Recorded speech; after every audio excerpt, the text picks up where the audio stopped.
Regressamos ao tema em destaque neste sábado, as manifestações em todo o país decorrentes da crise na habitação. É agora meu convidado aqui em estúdio, Tiago Barbosa Ribeiro, é deputado do Partido Socialista, vereador da Câmara Municipal do Porto. Muito boa tarde, muito obrigada por estar aqui comigo.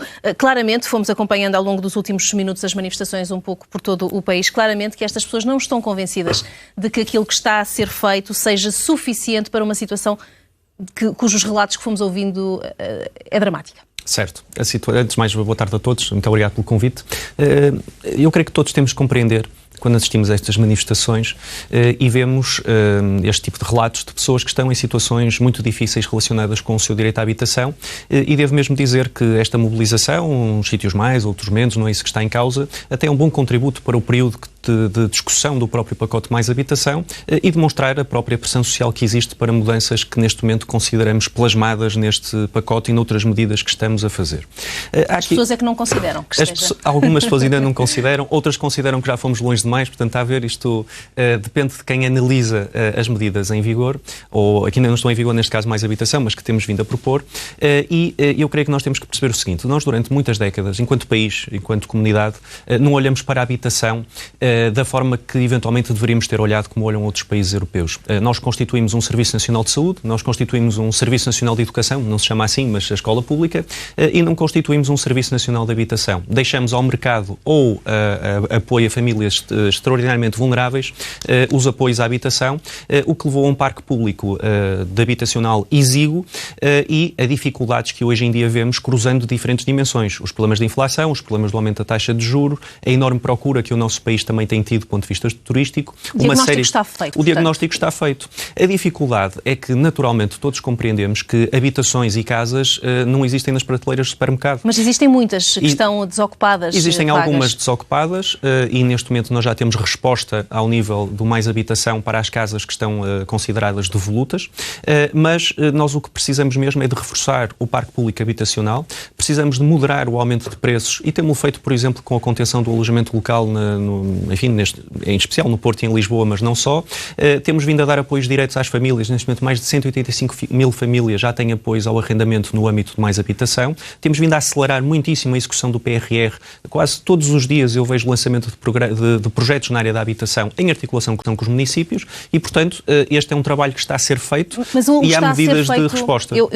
Compreendendo o que está a dizer, o está a ser feito parece não estar já a ir ao encontro das necessidades emergentes destas pessoas. O que é que pode ser feito já?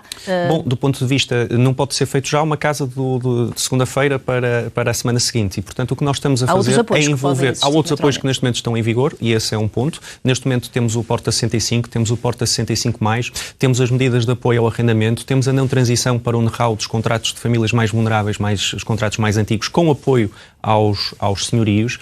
Temos a medida de estabilização do aumento da taxa de juro para quem tem créditos à habitação, que foi anunciada pelo Governo, que estará em vigor a partir de novembro, previsivelmente em vigor, e, portanto, estão a existir um conjunto muito diversificado de apoios para, de certa forma, resistir a este aumento imediato, nomeadamente da taxa de juros para quem tem crédito à habitação e, sobretudo, a criar condições para que exista mais parque público ou habitações que não estejam no parque público, mas que possam ser dinamizadas. Olhe, por exemplo, ao nível das cooperativas de habitação, que também estão no pacote habitação. E, portanto, isto envolve um esforço de todo o país. Envolve um esforço do Governo, dos municípios, do setor da construção já agora. Vem aí um orçamento de Estado. O que é que podemos esperar? Podemos esperar muito mais do que aquilo que está já a ser feito e previsto, um orçamento de Estado que possa efetivamente, deixar aqui alguma esperança a estas pessoas que se estão a manifestar hoje? Bom, eu creio que o Governo já demonstrou que está atento àquilo que se está a passar. Já temos vindo a apresentar vários pacotes de apoio, não só no âmbito da habitação, mas também para combater o aumento de preço e a moderação de preços no âmbito da inflação, que aliás baixou significativamente no país de acordo com os últimos dados e, portanto, eu creio que nós temos que esperar um orçamento de Estado que vai responder às famílias e vai responder nomeadamente naquilo que é o problema da habitação, desde logo pela entrada em vigor do Mais Habitação, que ainda não foi promulgado como todos sabem, e com medidas que possam ser incluídas no âmbito do orçamento do Estado, que será apresentado agora no dia 10 de outubro na Assembleia da República, medidas que permitam moderar este aumento e, sobretudo, mobilizar o país para esta preocupação central de reforçar o parque público habitacional, disso ninguém tem dúvida. Está de facto mobilizado, pelo menos hoje está nas ruas. Olhemos para a cidade do Porto, são mais de 80 mil as casas vazias ou desabitadas em toda a zona metropolitana. O que é que se podia fazer e não está a fazer, nomeadamente na cidade do Porto? Bom, eu creio que isso envolve uma diversidade muito grande de realidades. Eu próprio, quando fui candidato à Câmara do Porto, enunciei como prioridade número 1, 2 e 3 a habitação, como o principal problema na cidade do Porto. Esse número não é o número da cidade em si mesmo. Da zona metropolitana, de toda a área metropolitana, portanto envolve realidades muito dispares, envolve segundas habitações, envolve também, sobretudo, património que tem que ser reabilitado. E, portanto, nós temos que acelerar ainda muito a reabilitação. O ponto-chave aqui é acelerar a reabilitação para drenar e direcionar para o mercado de habitação. Porque nós temos vindo a assistir a muita reabilitação, sobretudo na cidade do Porto, que é direcionada ou para o setor do turismo ou para arrendamento ou compra de habitação para altos rendimentos. E, portanto, nós temos que encontrar mecanismos. Alguns também estão, uma vez mais, no pacote Mais Habitação, desde logo os apoios à reabilitação para arrendamento acessível, entre outros, portanto, tem muitas medidas no pacote, e nós o que procuramos é encontrar medidas que compatibilizem as diferentes realidades complexas que estão neste momento em cima da mesa. Porque às autarquias pode caber um papel, falámos há pouco das medidas ao nível do Governo, do Orçamento de Estado, mas ao nível das autarquias também pode haver um papel mais ativo na busca de soluções? Eu acho que pode sempre, e portanto hoje até está a decorrer o Congresso da Associação Nacional de Municípios, e creio que o diálogo com os municípios é sempre fundamental. Os municípios é que estão perto das populações e, portanto, é muito importante que os municípios, e em especial municípios com mais poder de fogo orçamental, desde logo Porto e Lisboa, possam acelerar projetos de execução, por exemplo, no âmbito do primeiro direito, apoios a cooperativas, exercício, por exemplo, de direito de preferência no caso de vendas em zonas mais sensíveis que possam ser redirecionados para os programas de habitação e acelerar medidas que possam ajudar as famílias. Devo dizer que no Porto há uma boa medida, a medida de apoio ao arrendamento que complementa uma parte do valor do arrendamento, de certa forma o arrendar para subarrendar, que já está também no Mais Habitação, e portanto eu creio que o esforço dos municípios é absolutamente fundamental. Nós não podemos voltar a deixar esta realidade em banho-maria durante muito mais tempo. Repare, se nós há 10 anos, 8 anos, 9 anos disséssemos que o principal problema, uma das grandes dificuldades dos estudantes do ensino superior iria ser daí a 10 anos o problema da habitação e estivéssemos a investir então na altura nessa dimensão, poucos acreditariam. E portanto nós precisamos de visão a longo prazo, porque nestas matérias da habitação a nossa decisão hoje terá eventualmente uma chave pronta daqui a 4, 5, 6 anos e portanto precisamos desta planificação. Precisamente temos ouvido estudantes universitários que podem deixar de estudar porque não têm casa para viver. Isto é quase... Inaceitável. Exatamente. Eu ia dizer inacreditável, mas estamos a ver. É inacreditável e é inaceitável e, portanto, essas situações devem ser enquadradas ao nível do apoio à ação social escolar e ao apoio, enfim, de uma forma geral, que é dado pelos mecanismos de apoio a quem quem tem necessidade desse apoio para poder estudar e tem, sobretudo, de acelerar aquilo que, uma vez mais, durante muitos anos não fizemos, que é criar alojamento estudantil diretamente junto das reitorias e junto das diferentes universidades. Isso está a ser feito no Porto, devo dizer, em articulação com as estruturas representativas de estudantes. No caso, a Federação Académica do Porto inaugurou já este ano, na Baixa do Porto, o alojamento para cerca de 60 estudantes, se a memória não me traiçoa neste momento. E, portanto, eu creio que nós temos que acelerar esses programas. Qualquer estudante que se candidata ao ensino superior em Portugal, ensino superior público e que necessite de habitação ou de um quarto, enfim, não pode deixar de estudar por não ter e, portanto, ou por não conseguir pagar. E, portanto, enquanto não os temos fisicamente, precisamos de apoiar diretamente essas famílias para que os estudantes não deixem de estudar naturalmente. Sabemos que as decisões, algumas delas estão tomadas, vão estar plasmadas no Orçamento de Estado, há outras que eventualmente podem surgir. Que impacto é que estas imagens que hoje estamos a ver podem ter junto do Governo para fazer mais rápido, melhor para ajudar estas pessoas? Bom, eu creio que o Governo está muito sensibilizado. Eu tenho ouvido a Ministra Marina Gonçalves, que tem esta pasta, e está muito sensibilizada para esta realidade e creio que todos compreendemos e até estamos de acordo com a forma como muitos destes manifestantes se apresentam de forma bastante séria naquilo que são as suas reivindicações, aquilo que são os seus problemas, as suas angústias, e cabe ao poder político responder. Eu não vejo o Governo minimamente distanciado desta realidade e acho que esse é um sinal de estímulo para que se possa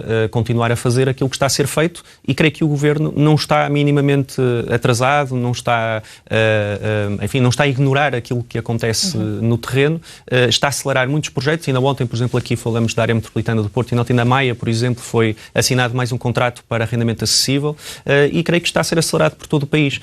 E em breve, naturalmente, esse impacto será muito mais visível. Estas coisas do tempo. Estamos a ver manifestações na sua generalidade e maioria pacíficas, como habitualmente acontece. Não acredita que este desespero que estamos, de facto, a ver, a testemunhar e que as pessoas estão a dar conta, que possa extremar alguns comportamentos no futuro próximo? Há pouco víamos uma loja vandalizada, enfim, é chamemos-lhe pequeno, não naturalmente para o dono daquela imobiliária, mas um pequeno incidente, mas não acredita que, com aquilo que estamos a ver, a assistir, que de facto possam acontecer incidentes maiores no futuro? Não, creio que não. Eu creio que, em geral, aquilo que assistimos são manifestações pacíficas, como, aliás, é tradição em Portugal, independentemente da reivindicação em causa.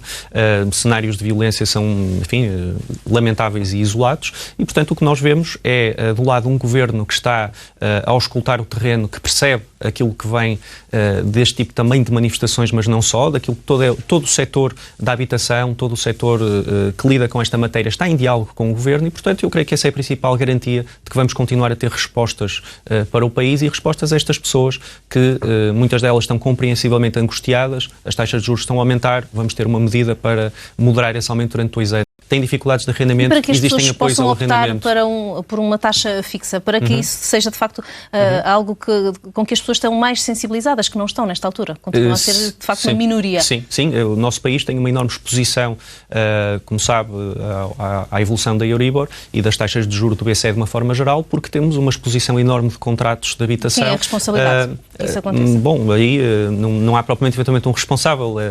Não há medidas políticas que possam ser tomadas para... A partir do momento em que as pessoas assinam um contrato para crédito bancário com uma taxa de juro variável, naturalmente que há esse compromisso de execução dessa taxa de juro. O problema é quando essa taxa de juro sobe e aqui há um problema bastante mais macro que não tem a ver propriamente com os contratos individuais, que tem a ver com a forma como o BCE tem vindo a gerir este combate à inflação, em meu entendimento e de muitas outras pessoas erradamente, porque não está a atender à natureza deste tipo de inflação que vivemos e não está a dar, de certa forma, tempo a que os aumentos que já foram feitos na taxa de juros se reflitam na atividade económica, sem ser tão restritiva que leve a este tipo de problemas que temos vindo a assistir. Eu creio que a medida que o Governo apresentou, precisamente fixar a taxa de juro durante 2 anos, que é sensivelmente como se prevê que a taxa continua a aumentar um pouco mais e depois começa a descer, creio que é uma medida que na prática corresponde a uma taxa fixa e que dá previsibilidade às famílias e não viverem na angústia de que daí a 3, 6 ou 12 meses, consoante a variabilidade da taxa que tenham contratado,